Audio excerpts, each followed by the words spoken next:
Hey everybody, I bet you want to know about my successful and profitable KDP keyword research method.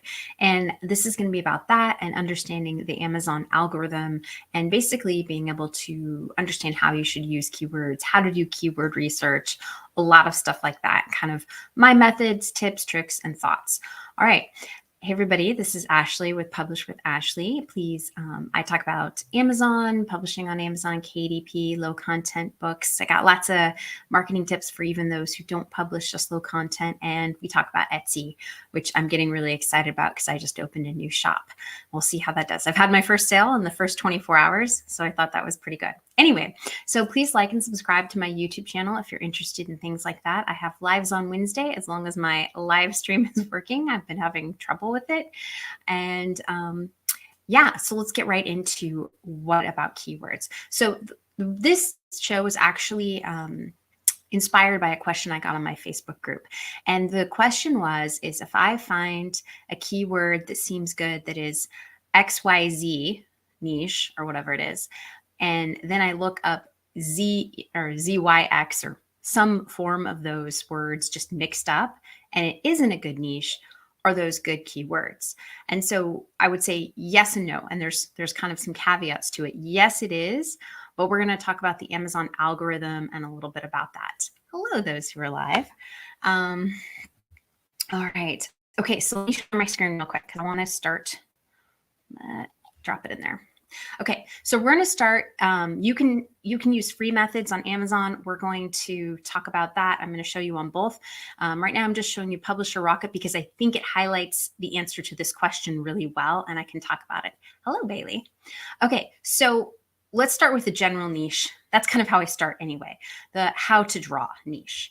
So I wanted to show you and answer this question about like mixing up the keywords and have you understand the algorithm kind of behind it, and so that you can understand how to get your keywords and create them. Okay, so the example is actually how to draw animals. And if you can see here, it's right here, and it has 1,383 searches per month. Oh, by the way, Publisher Rocket is a paid tool one time. It's in the show notes. You don't have to get it. You can do stuff free. That just saves time. But in this case, it's going to highlight what I want to show you.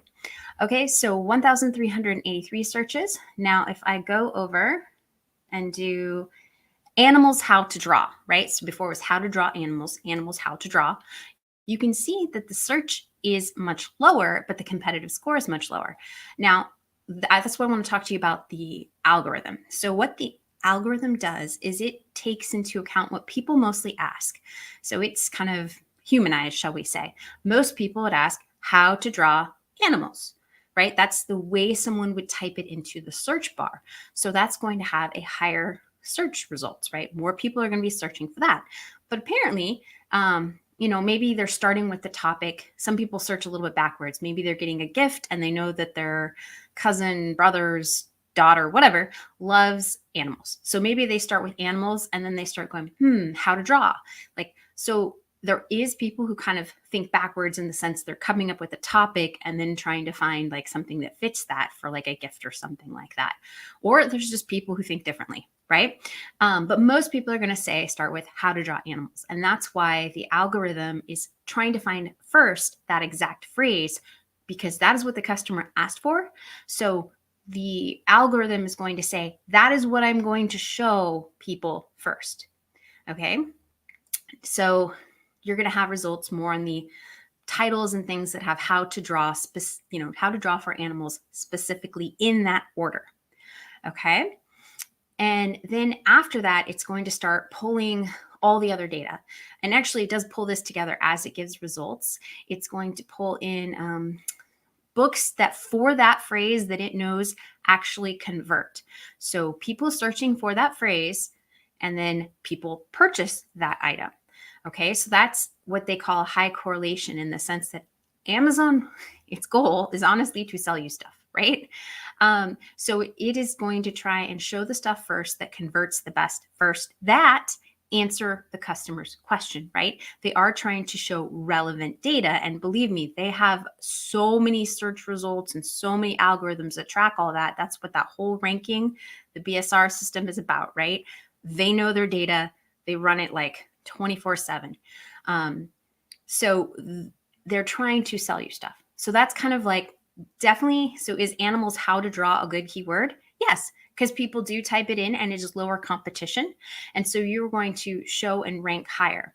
Now, does that mean that you aren't in competition for how to draw animals? No, you are in competition with that as well, because on that list is probably people who are converting for that phrase. And that's going to be true of all cases of any keywords you type. So it is good to like, because people do think differently.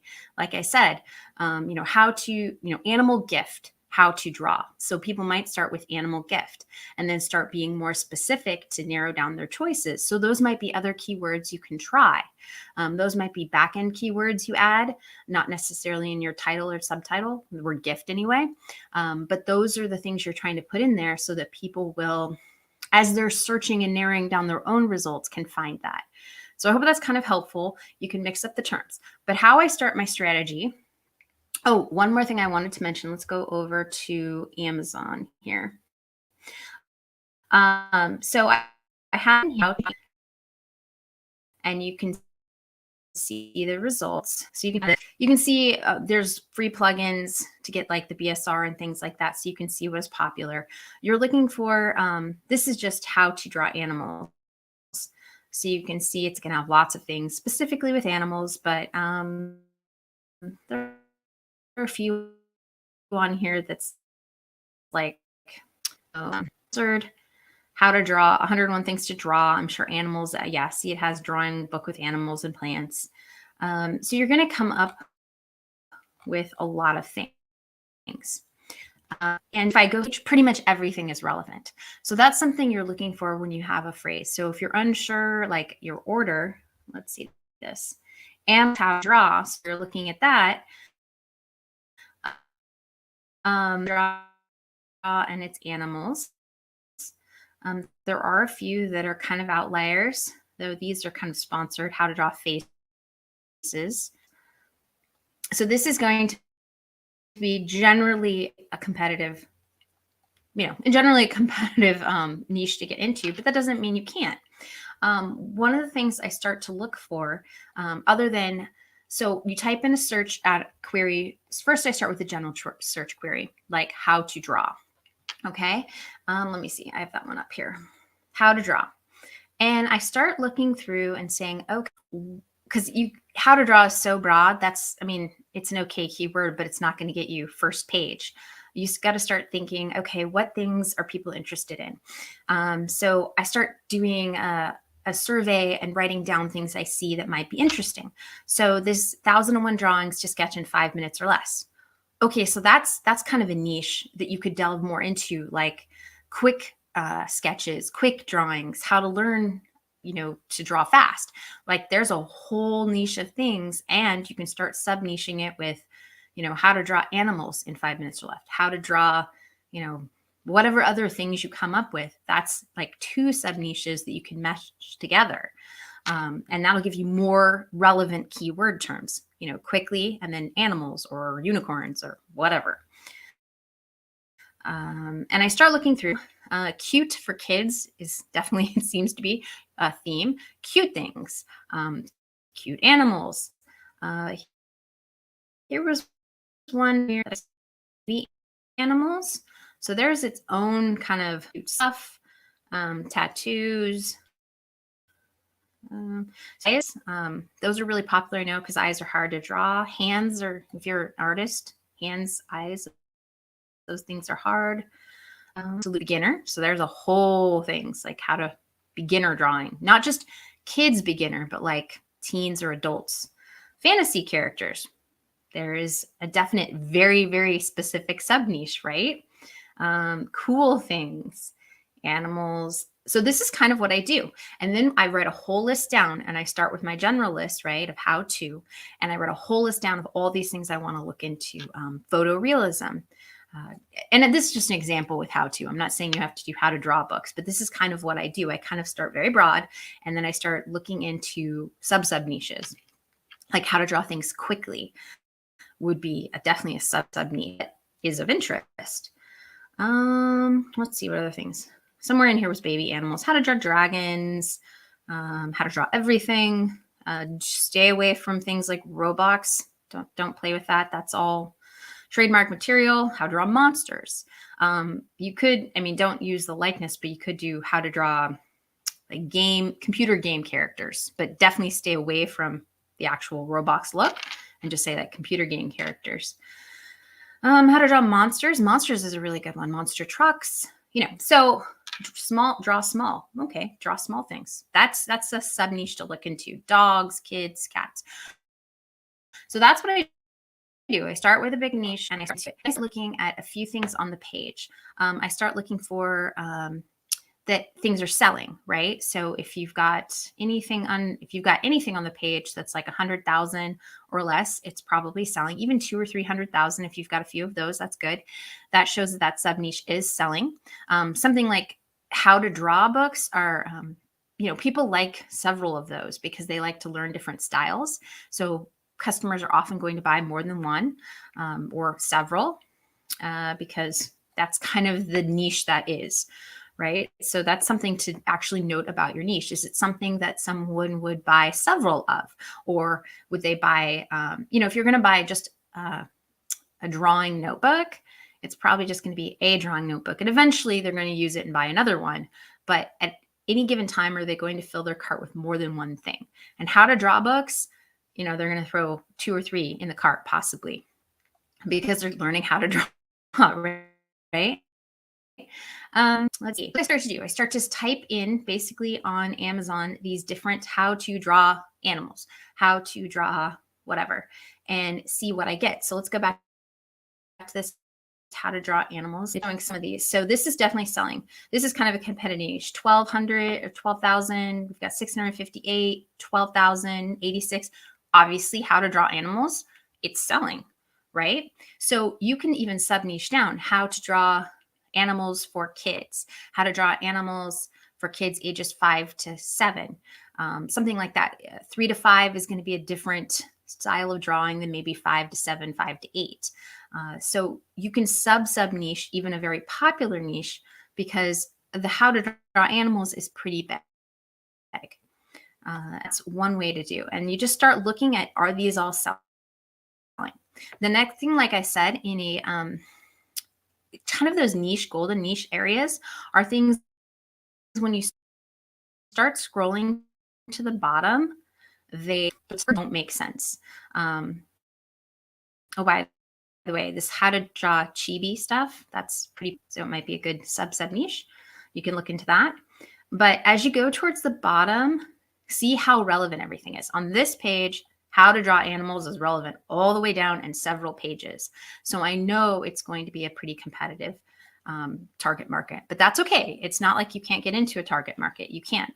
Now, if let's say I scroll down farther and things are selling, but they aren't relevant. So let's say towards the bottom of here, I was getting a lot of how to draw cars, how to draw whatever that isn't an animal, plants, things like that, then I would be like, this might be a niche opportunity on the first page. If you start noticing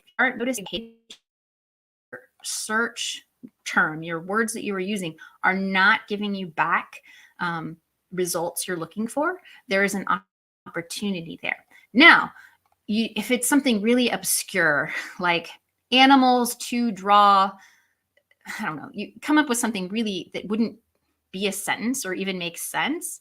That might be you typing in something funny just to try and game the system. Type in things that actually people would type in. Animals, how to draw animals. Very similar. You get a little bit different search results because it's more natural to say how to draw animals.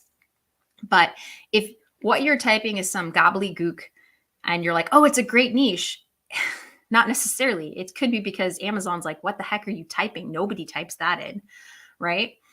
So gaming the system isn't very helpful. But if you find like how to draw animal or cute baby animals, and you're not getting too much results for that, like there's a few selling, like 4 or 5, and then the results aren't really showing, that might be a golden opportunity. You can type in a few ways to word that to see what else is out there. And, instead of maybe cute baby animals, cool baby animals, baby animals to draw for, or how to draw baby animals for 3 to 5-year-olds. You can start kind of mooshing it around to see in a sentence what would make sense and to see what results come out. So that's kind of important to know. Okay, so I did want to show you. Oh, where now you get to see that exciting thing. Okay, I want to go back to here and let's see. All right, so I saw if you know how to draw birds, there's some opportunities there. There were a few opportunities. I'm going to go over this in another one because I actually found quite a few things like how to draw chibi, right? That has a decent amount of searches and not a high competitive score. But I was going through here and there was actually quite a few good opportunities. And so I'll talk about that just in case you actually guys have drawing skills or know somebody who does or want to learn, that's fine too. But there is some cool niches in this, but just kind of delving down into like how to draw, not in this one, how to draw manga. That's pretty competitive, but that is a sub niche. Okay, so does anyone have any questions with all that? That's kind of the way I go about it. I start general, I start niching down, I try to understand if the page, if the keywords I am putting out there are producing relevant results, if the things on the page are selling. If there's only one product selling, there might not be very much of a demand for that. If there's several products selling, then there is a demand, but maybe there's not enough things there. And going into a completely new category, maybe something, I actually did this with something about a year, no, it's probably 2 years ago now. And it was kind of a new category. And that really there wasn't anything out there like what I wanted to do. And it's, I've done some advertising and it's been hard to sell. But lately in the past about 3-4 months, I think the trend that I saw that trend through Etsy, has been picking up through Amazon. And so I've been selling, I stopped all my advertising and it started to sell all by itself organically in the past few months. So sometimes if you find an emerging trend, you can do a few things. You can put it out there and cross your fingers. You can put it out there and advertise and see how that goes. And I did get some sales and it was profitable. I didn't make a lot, but it is good to get some sales results so that, when now that this topic has become more trendy, my stuff shows up first because I've had previous sales. And so I'm getting organic traffic now. So there's that. There's patience. There's that too. Okay, so, I got lots of questions now. Okay, let me go over and answer some questions here. I'll close that. Okay, I got a lot of hello. We need more videos about niche research and niching down. True. So that's kind of, I can go through, sorry.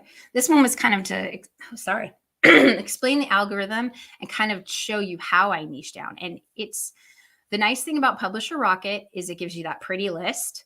And so it's fast. Okay. So niching down with Publisher Rocket tends to be very quick. But even taking that list, I go back to Amazon and type in things and do my own kind of niche research and start, literally, as boring as it sounds, clicking on things until I find information about it and seeing what the customers on Amazon are seeing. So Publisher Rocket's great. And it's like Book Bolts. I use all of those. I think to help save you time. And then you start kind of going into Amazon and going in and figuring out what can I do and that sort of thing. Okay. Based on your example, animals, how, okay. Would you preserve the animals how to draw just based on the scores? So, okay, actually, yes, but I would still niche down, like how to draw baby animals. Sorry. Oh, I'm dying. Let me get a drink. Okay, so would I with, animals how to draw?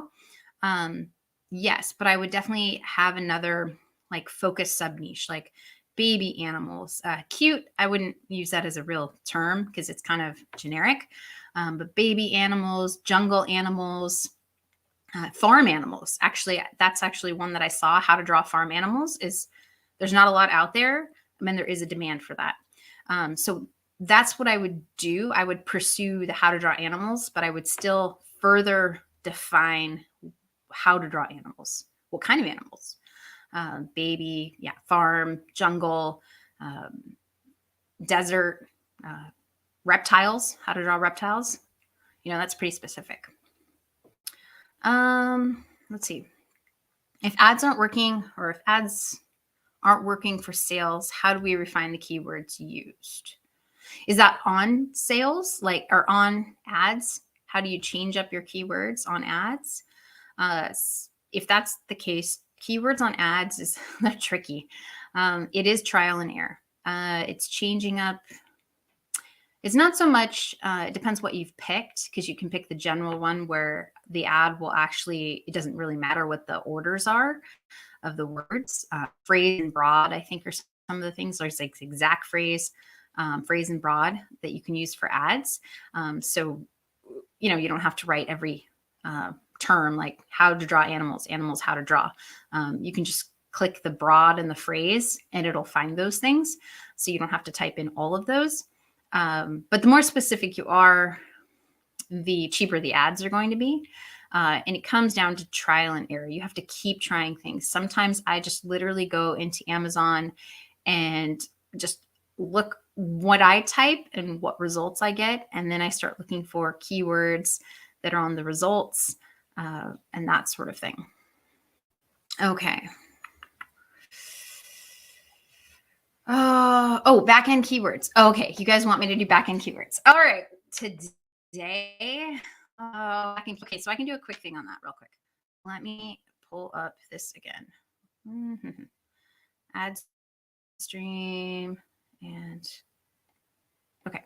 So how do I find other keywords? This is not very exciting, but this is honestly what I do and it works. I look through everybody's titles. So I like how to draw. I would start with something very general, even though if let's say my specific niche is how to draw farm animals. So that's my specific niche. But I would start with the how to draw category. And I literally look through titles. Sketch, maybe realistic doesn't work. Maybe mine's more cute or kid or child, right? So I look through, I write down everything. Anything I think is real steps. Let's see. Things, which isn't a great descriptor, but maybe that's a keyword.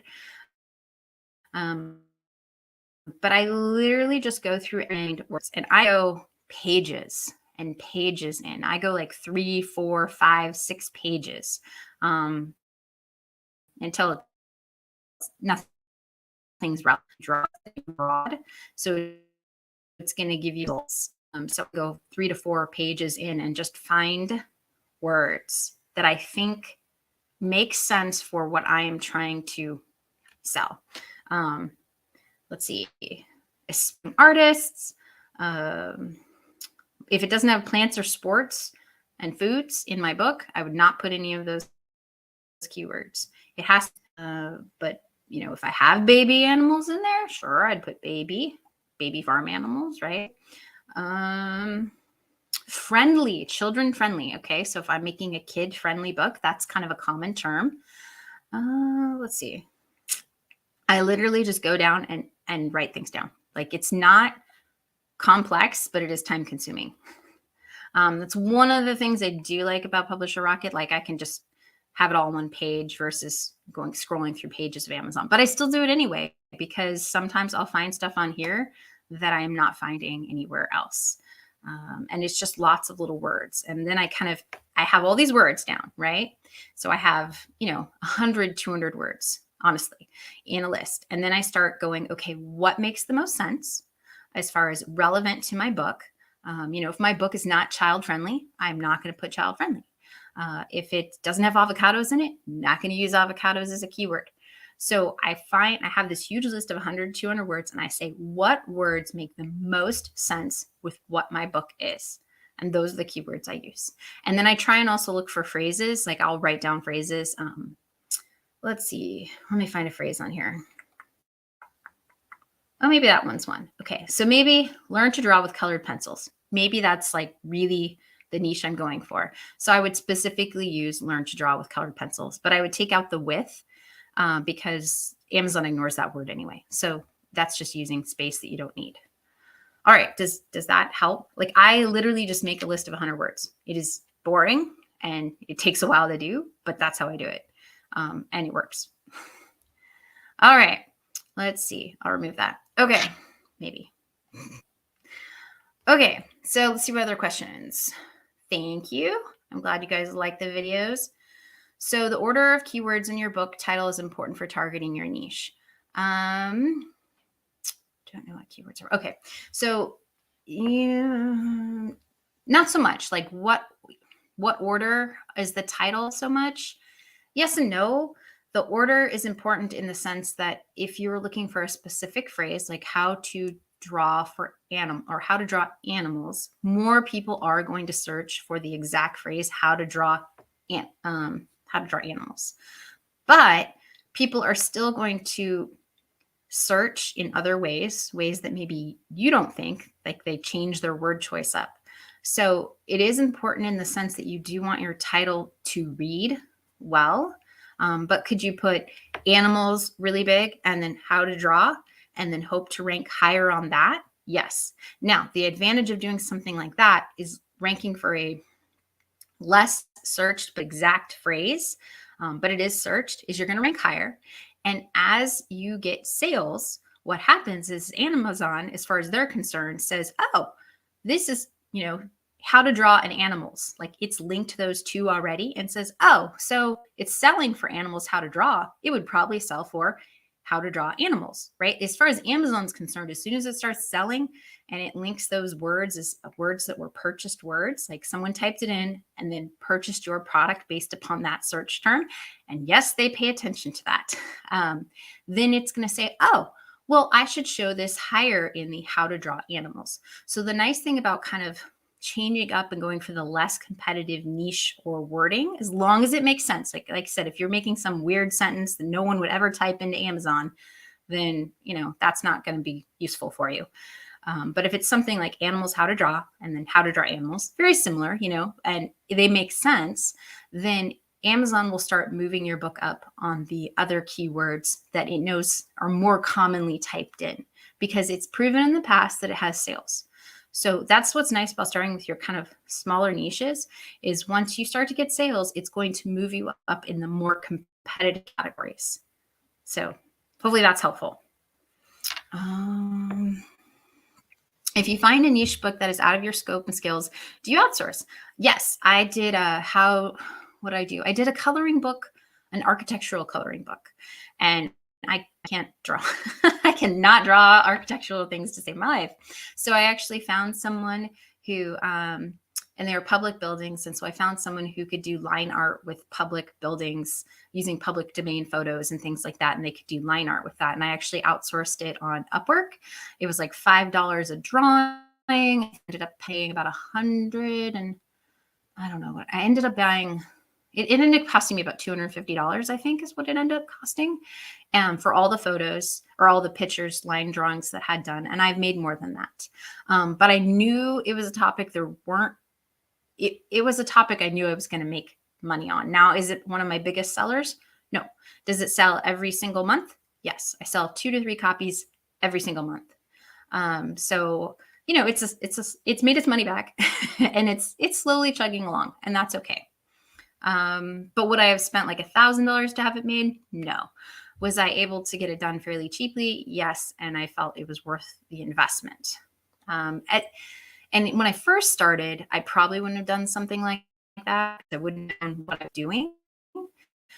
But as you do more niche research and you find kind of those golden categories that you say, hey, there's like 3 books in this category that's kind of odd, that is selling pretty well. I think I can make a book at that. And maybe I don't have the expertise, but I can hire somebody to do it. So that is an option too. They were fairly simple line drawings and it was an architectural thing. But it was very specific. Like I said, that's why it sells 2 to 3 a month. I don't advertise because it is very specific, but there's a constant people asking for that particular category. Okay. Thanks for the keyword explanation. But do we need to fill all the space with the 7 boxes? Yes. Oh, no, there's no keyword stuffing in the keyword boxes. Okay. So your title is and your subtitle is very different from the keyword boxes. Do not keyword stuff your title or subtitle. Use keywords that are the most relevant. So you have your list of 100, right? Use the most relevant ones that you think you can rank for. Just like I said, you may want to go for animals, how to draw. Okay. And then, because you can get up to the how to draw animals as you get sales, but it's going to be less competitive to start to rank for the people who actually are searching for animals, how to draw.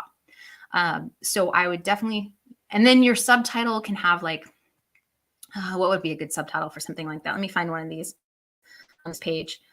Okay, here's one. It says the thing is how to draw cute animals.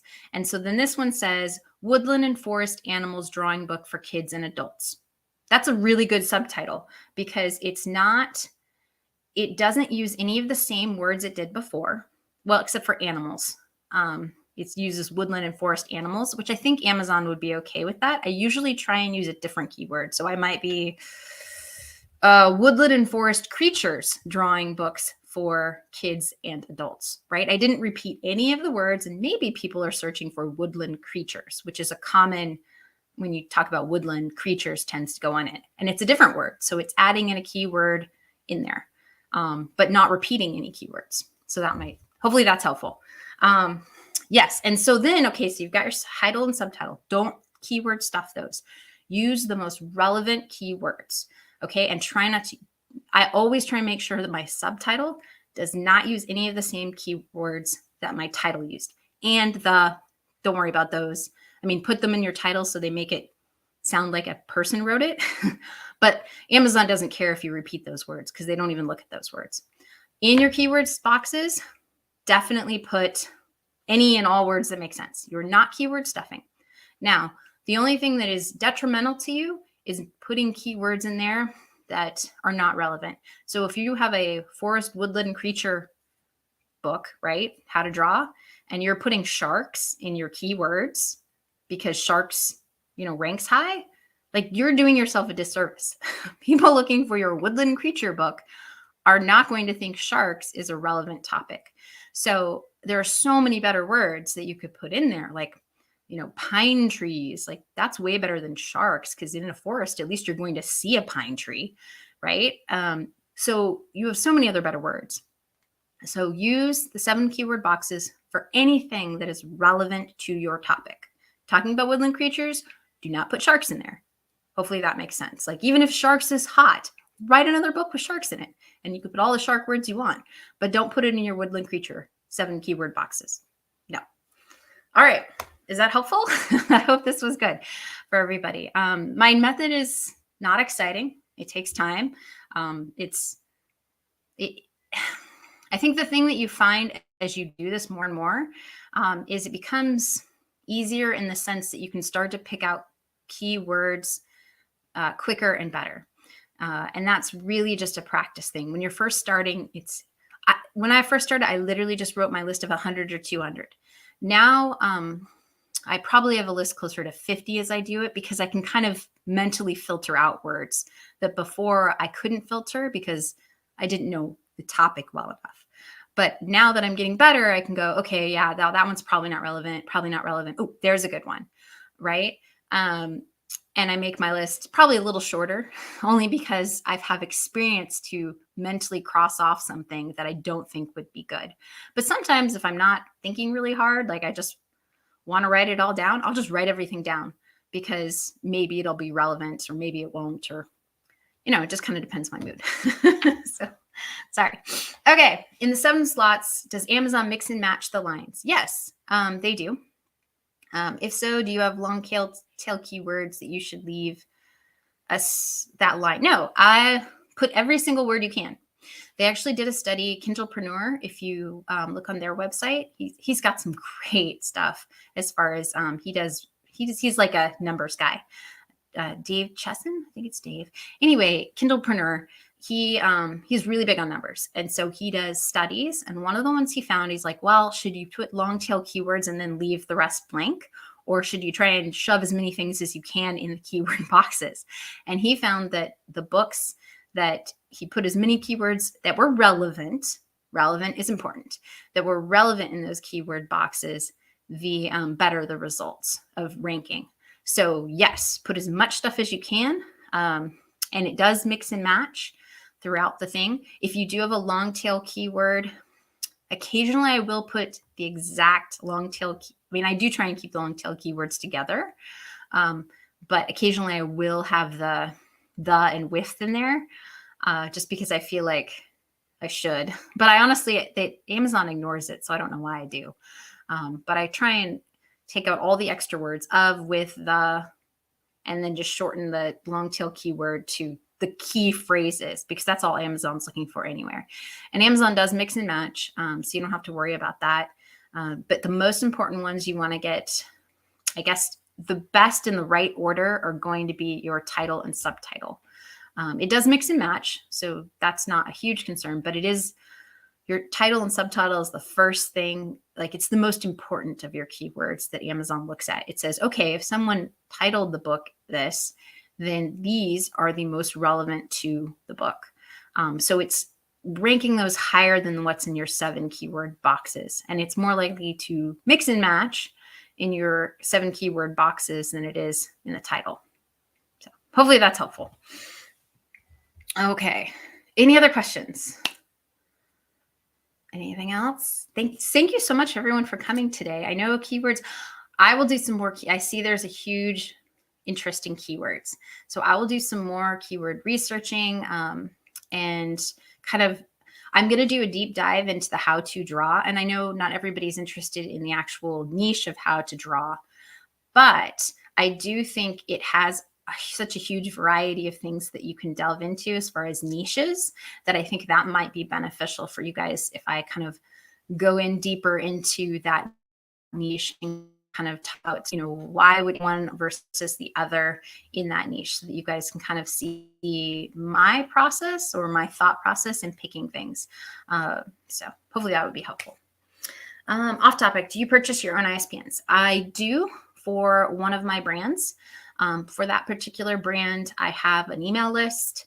I have sort of a website. I have a website hack that goes, it's actually on my website. If you guys are, my Podium website. So if you check my website out, publishwithashley.podium.com, it's like website hacks. I actually use that because I don't want to build out a full website because I'm lazy.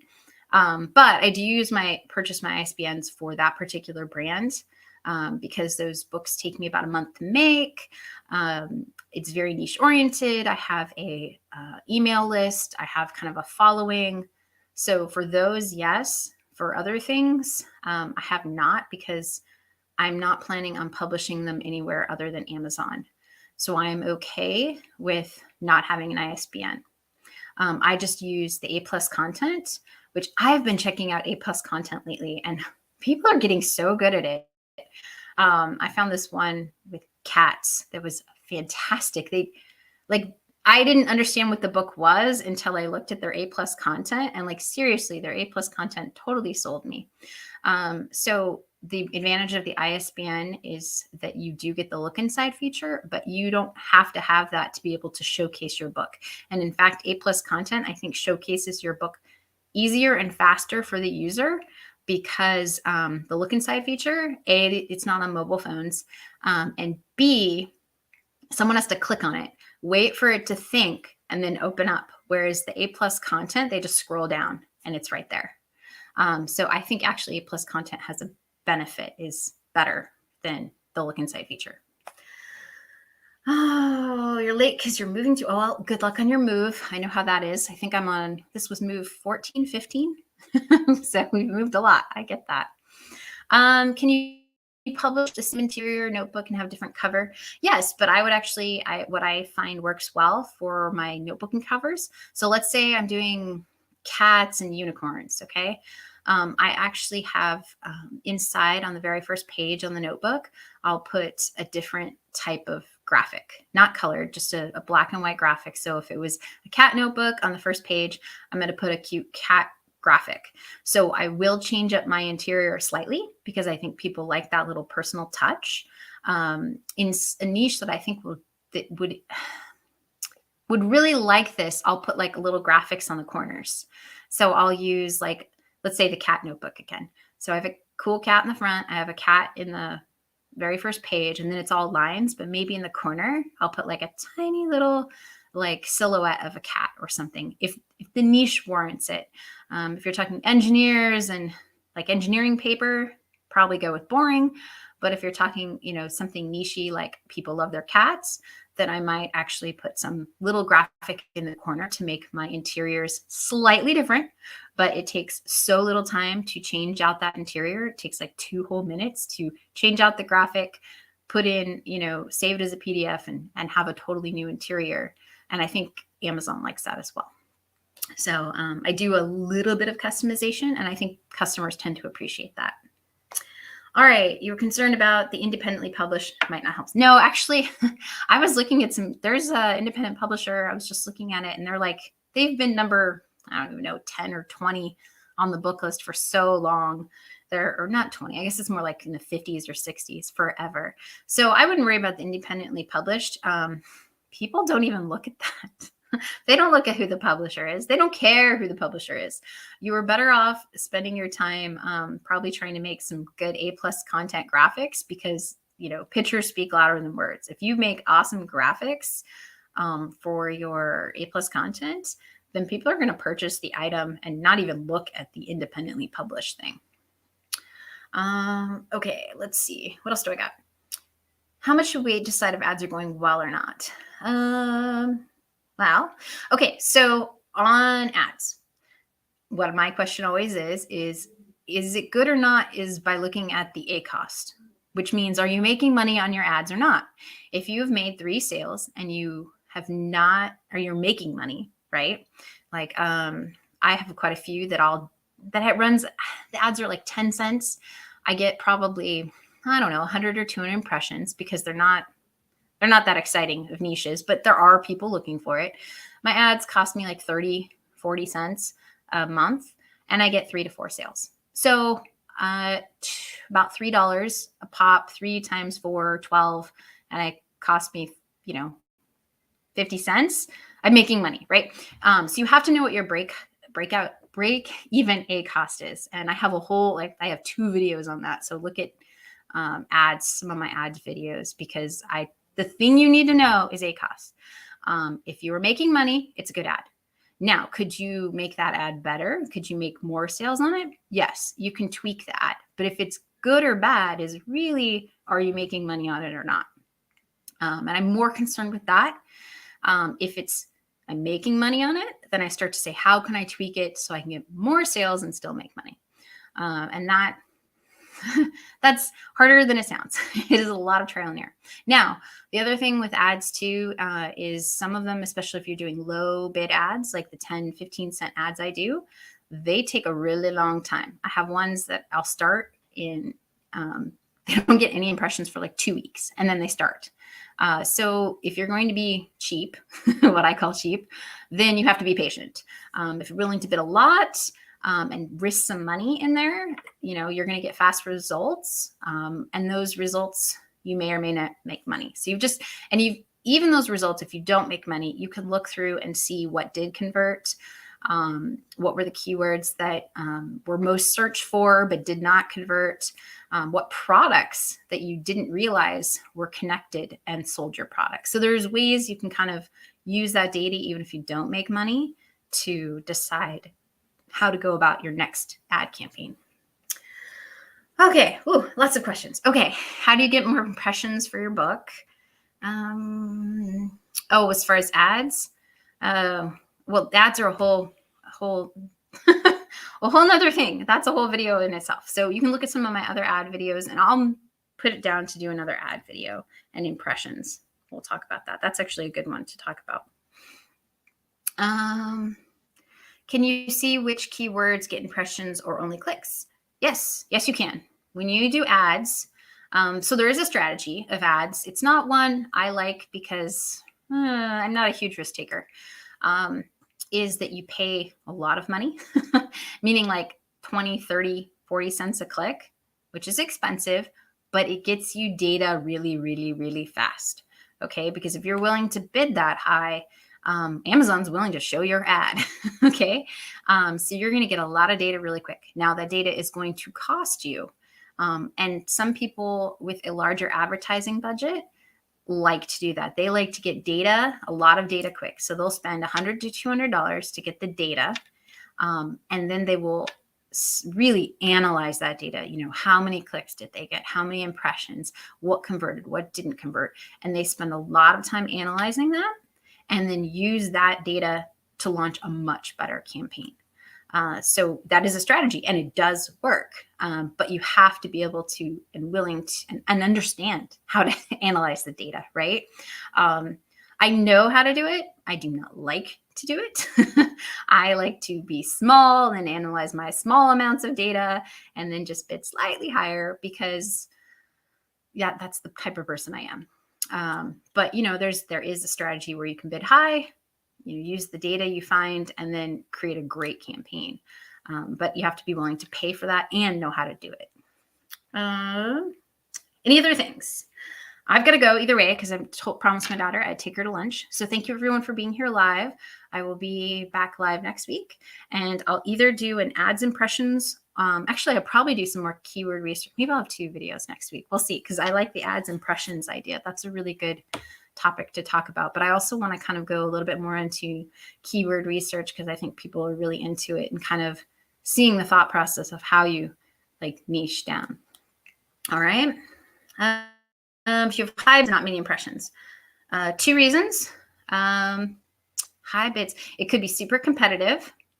It could be, yeah, super competitive is one. So let's say people are bidding $1 and you're bidding 50 cents.